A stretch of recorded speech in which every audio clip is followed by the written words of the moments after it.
Tough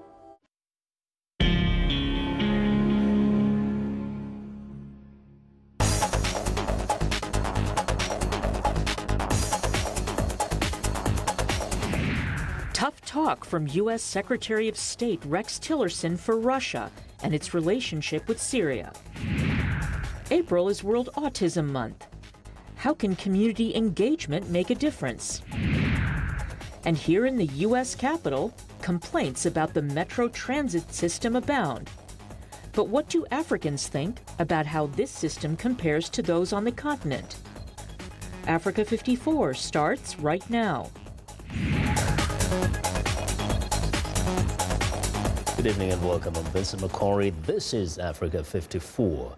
The U.S. Secretary of State Rex Tillerson has arrived in Moscow for talks on Wednesday with Russian President Vladimir Putin.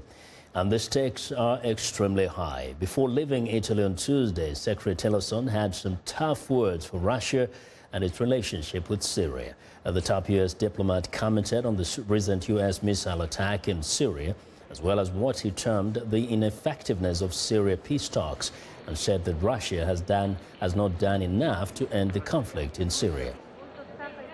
It is also clear Russia has failed to uphold the agreements that had been entered into under multiple UN Security Council resolutions.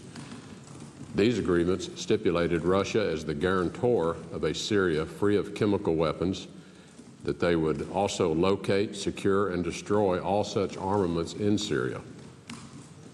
Stockpiles and continued use demonstrate that Russia has failed in its responsibility to deliver on its 2013 commitment. It is unclear whether Russia failed to take this obligation seriously or Russia has been incompetent. But this distinction doesn't much matter to the dead.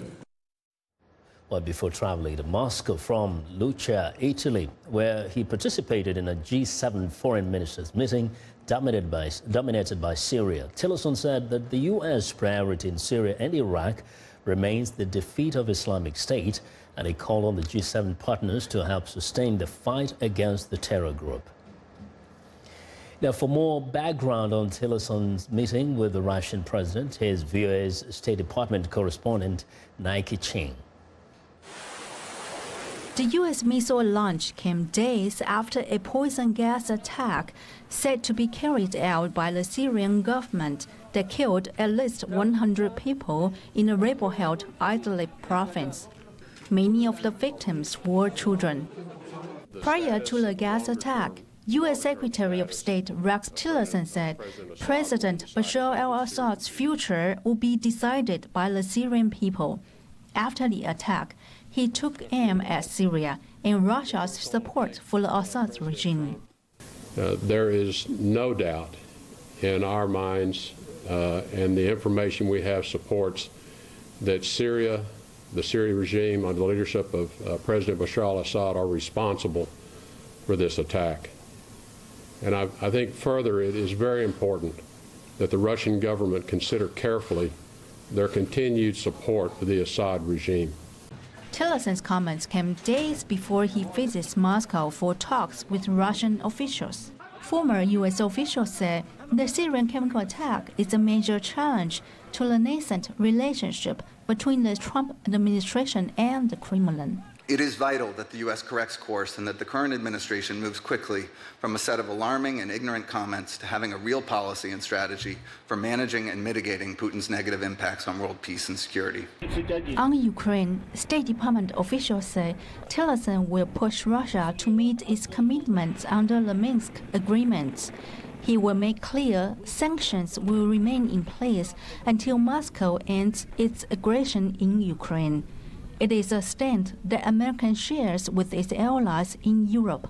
The conversations we've had with the administration on this subject, as on and many others, has been very reassuring, and we have no such indication. And I think there is still a remarkable unity of purpose between the United States and the European Union with regard to those issues. While Washington is willing to work with Moscow in areas of practical cooperation, the U.S. says it is committed to hold Russia accountable when international norms are violated. Nike Chin, VOA News, the State Department. Well, between last week's U.S. airstrikes against a Syrian airbase and the repositioning of an aircraft carrier strike group, it has sent a message to North Korean leader Kim Jong-un.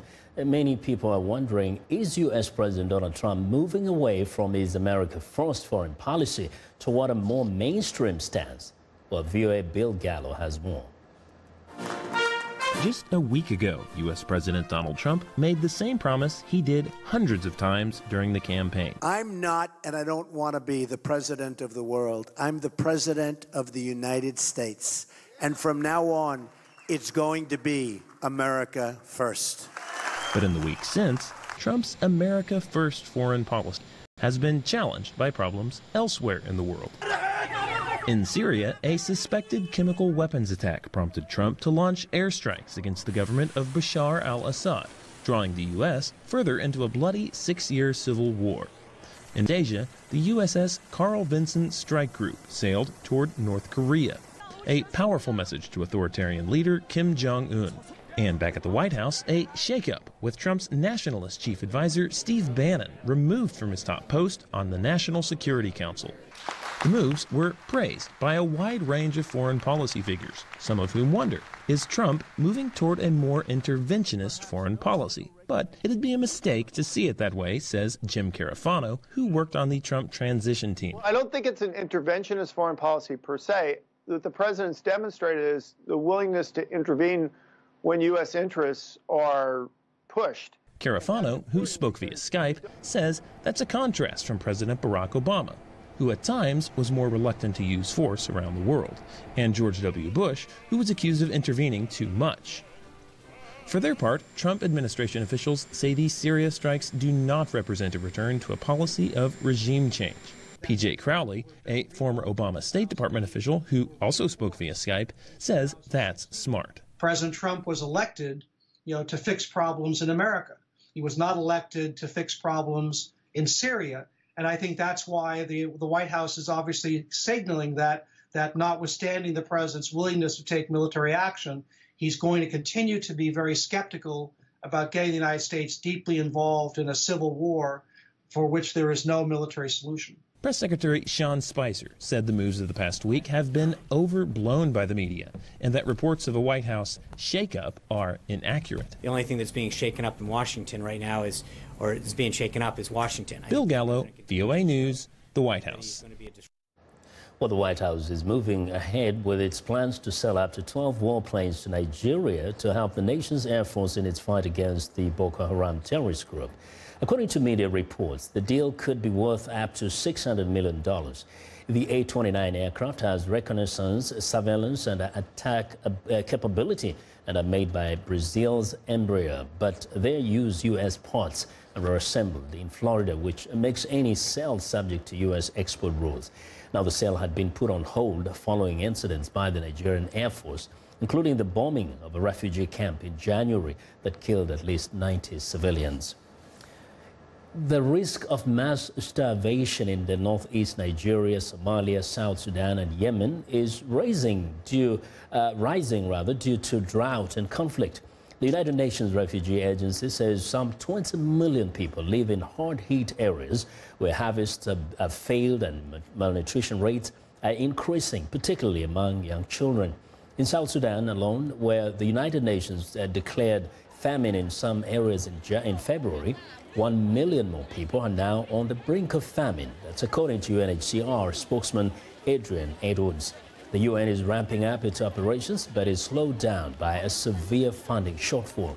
Overall, the United Nations had appealed for $4.4 billion for the 4 countries, but has received only $984 million, or 21% to date. In 2011, 260,000 people died of famine in the Horn of Africa. Half of them were children. Now, a migrant camp in northern France was destroyed by fire on Monday night following clashes involving hundreds of residents. At least 6 migrants were wounded after a knife fight erupted at the Grand Synthe near Dunkirk. Riot police were dispatched to the camp to quell the violence, which involved as many as 150 migrants. 3 people were hospitalized. Police say more than half of the wooded shelters at the makeshift camp burned down, prompting emergency workers to move many of the migrants to temporary shelters. As many as 1,500 migrants were housed at the camp. Many of them are Kurds. Its population swelled after the October closure of another camp in Calais. Most of the migrants fleeing unrest in northern Africa and the Middle East have gathered along the coast in northern France in hopes of reaching Britain. Now, we want to know what you think about Africa 54 and the stories we cover. Join the conversation on Facebook. The address is Africa 54. We're also streaming our show live on Facebook, so check us out and share our show with your friends. Now, be sure to check out our headlines 24/7 on voaafrica.com. Find me on Twitter at VOA Vince McCory. Well, coming up, how community engagement can help families affected by autism. Stay with us.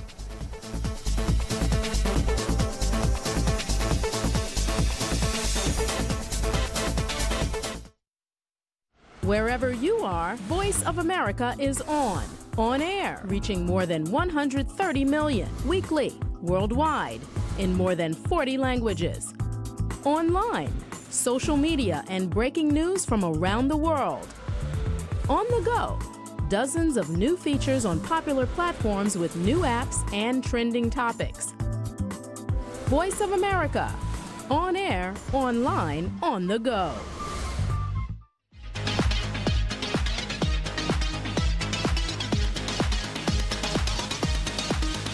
Well, it's time for our health report, and joining us now is Africa 54 health correspondent Lino Madu with a look at global autism. Lino.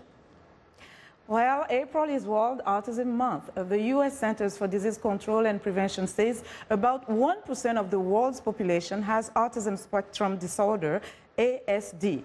ASD is reported to occur in all racial, ethnic, and socioeconomic groups. About 1 in 68 children has been identified with autism spectrum disorder in the United States.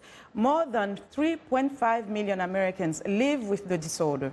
There are no official statistics available on the prevalence of autism in Africa. However, medical experts say the condition is on the rise in Africa and seems to be on the increase in other parts of the world as well. A lot remains unknown about prevention and treatment of autism, but experts and advocates are stepping up their efforts to improve the lives of those living with autism. Now joining us live from VOA's New York studio is Marley Ola-Paine, founder and CEO of the Global Autism Project, an organization dedicated to promoting the acceptance and integration of individuals with autism worldwide. Ms. Paine, welcome to the show. Hi, thank you so much for having me. Happy to be here. Great. Give us your take on the numbers that seem to be increasing when we look at the statistics 10, 20 years ago and now. Is it because there is better diagnosis now or just more children are being affected? What is your take on this?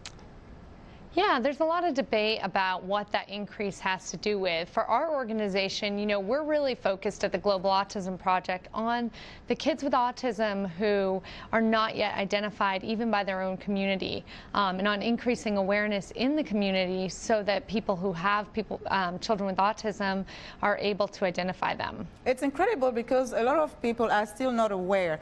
They are not aware of the signs. They are not aware even if they have the child. And many of the children are being diagnosed around the age of 4. So how do you address this concretely on the ground? What do you do? Yeah, what our organization, the Global Autism Project, does is we partner with local organizations on the ground on the continent of Africa who are already providing services to children with autism.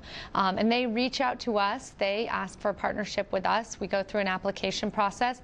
And then we form a partnership where we work with them to provide the services on the ground.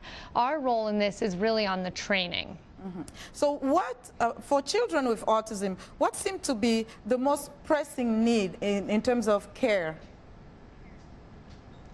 Yeah, that's a great question. I think, you know, one of the most pressing needs is absolutely for awareness and for a community to accept the children. What our organization trains in is something called ABA, Applied Behavior Analysis, and that's what we use to train teachers.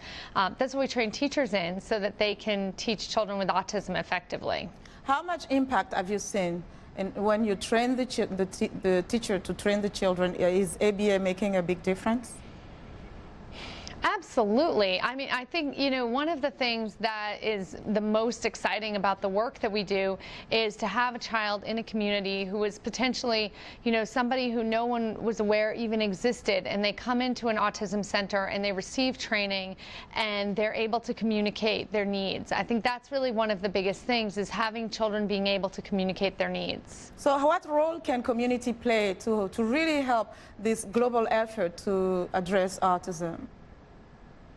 Sure, I think there's a big role. One is, around acceptance. We're calling this month, it's Autism Awareness Month at the Global Autism Project. We're calling it Autism Acceptance Month. I think acceptance of people with autism is very important. And I think when the community can learn to accept and appreciate people with autism, they can then get services to these children to help them succeed. And very quickly now, when they become adults, what do you see in terms of their needs, and how can it be really, what kind of help do they need? Yeah, that's an excellent question. One of the biggest issues right now for people with autism and a rapidly aging population is employment, and a lack of employment and underemployment. And, we employ adults with autism at the Global Autism Project. We encourage our partners around the world to try to employ people with autism as well.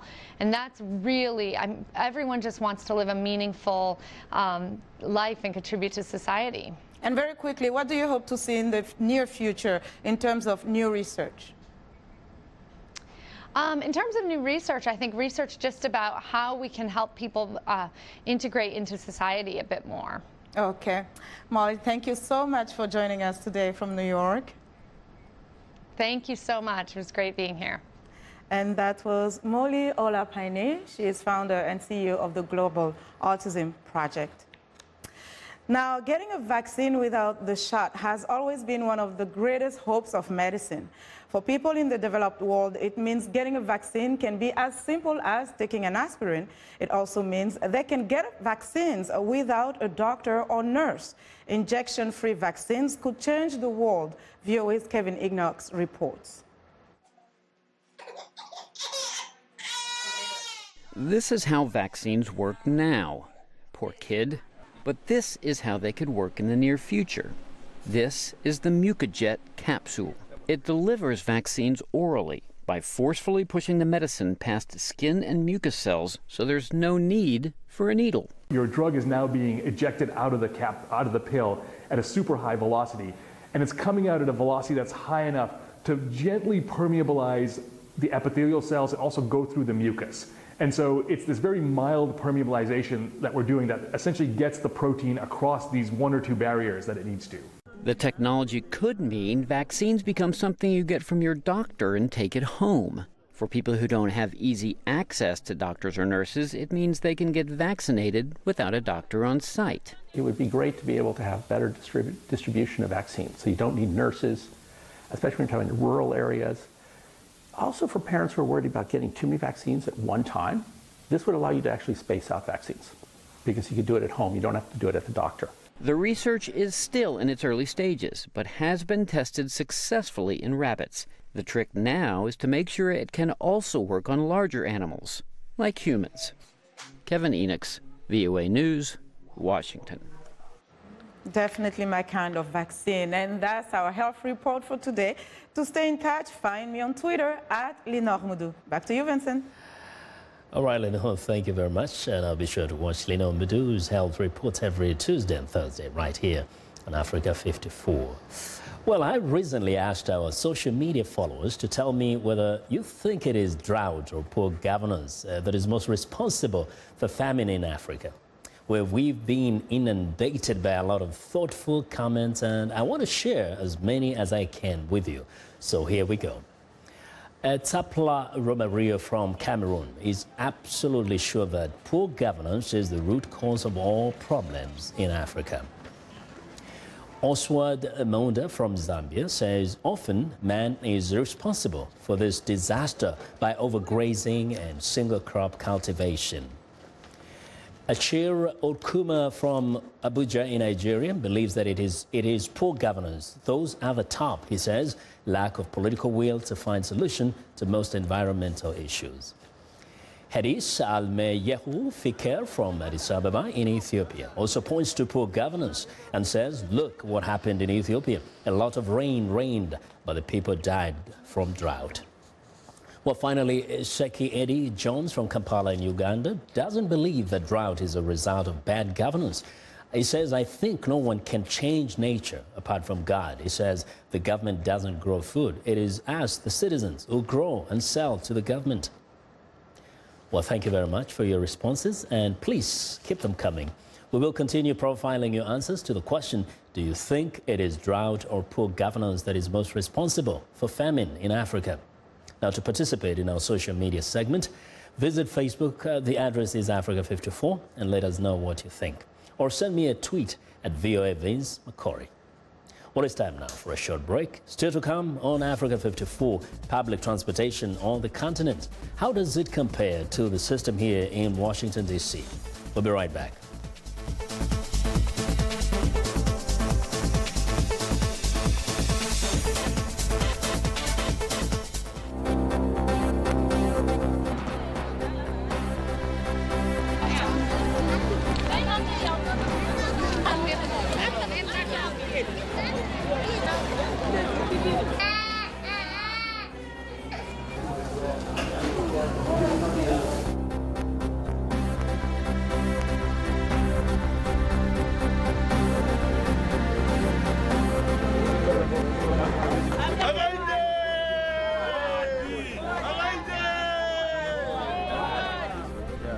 Bye. Thank you very much. Wish you well.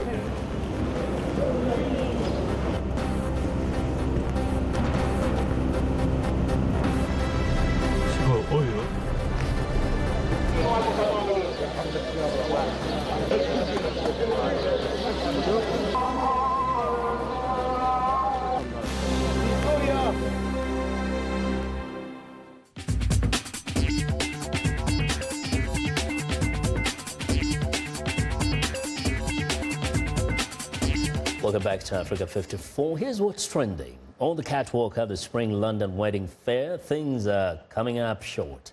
Emerging from the 1950s inspired rock and roll bride trend, dresses are cut at knee height for the perfect swish and movement, particularly on the dance floor. Now, for brides who want a more traditional skirt length, intricate beading and sateen are proving popular. And although the star of the show is meant to be the bride, show-stopping doesn't end on the aisle. Also on trend are cocktails made with unusual liquors that look like magic potions right out of Harry Potter.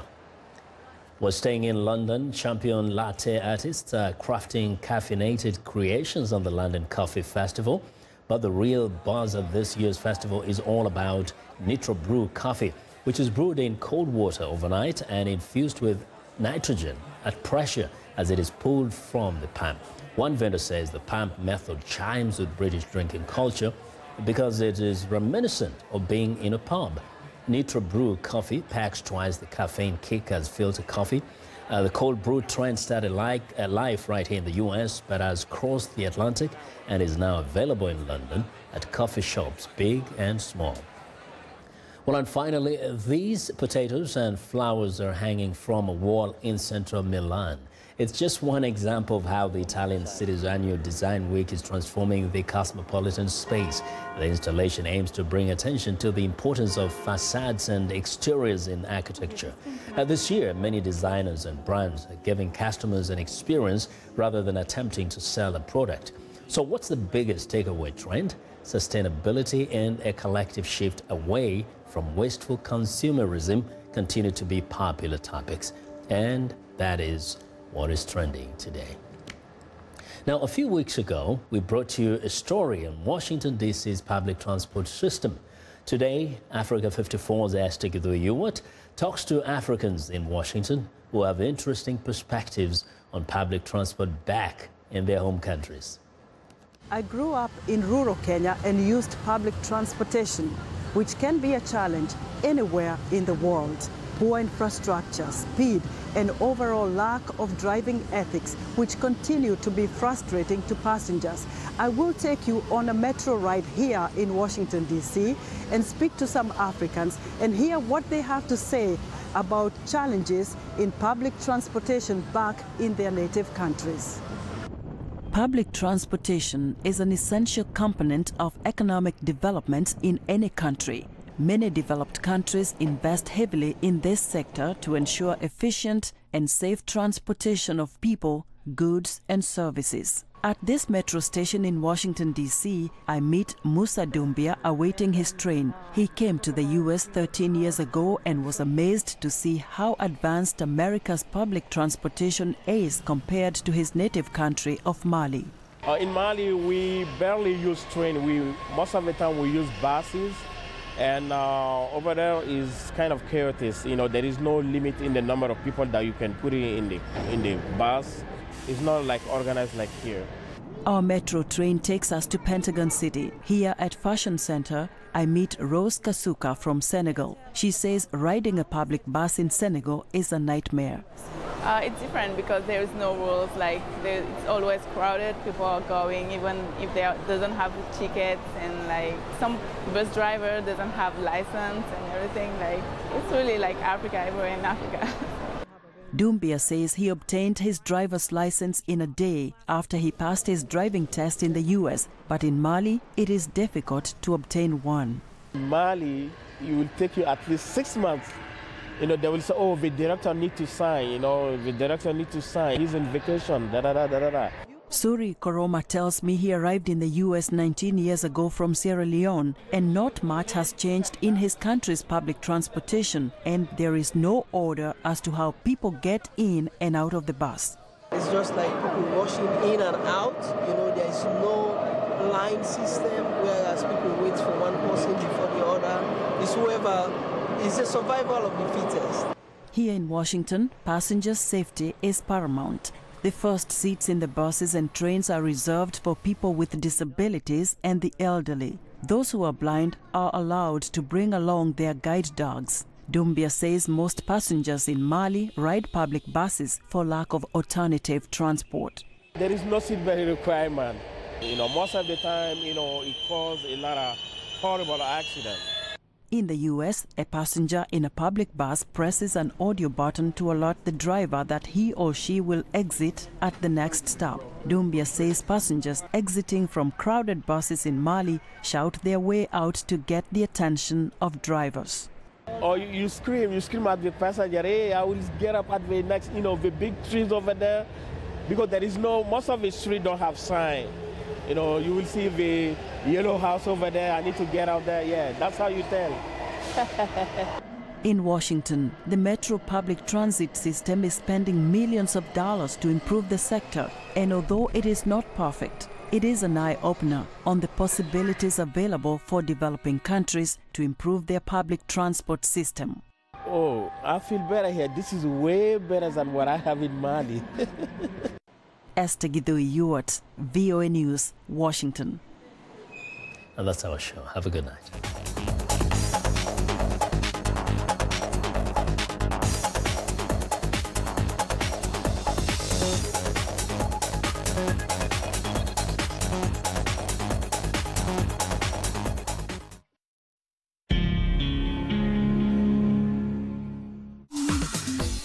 Welcome to English in a Minute.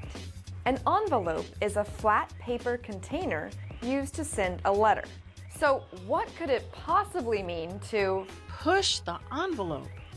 There has got to be more to this expression. Did you see what Adam is wearing today? Yeah, well, he has always liked bright colors. That guy really likes to push the envelope. I could not get away with wearing that to work.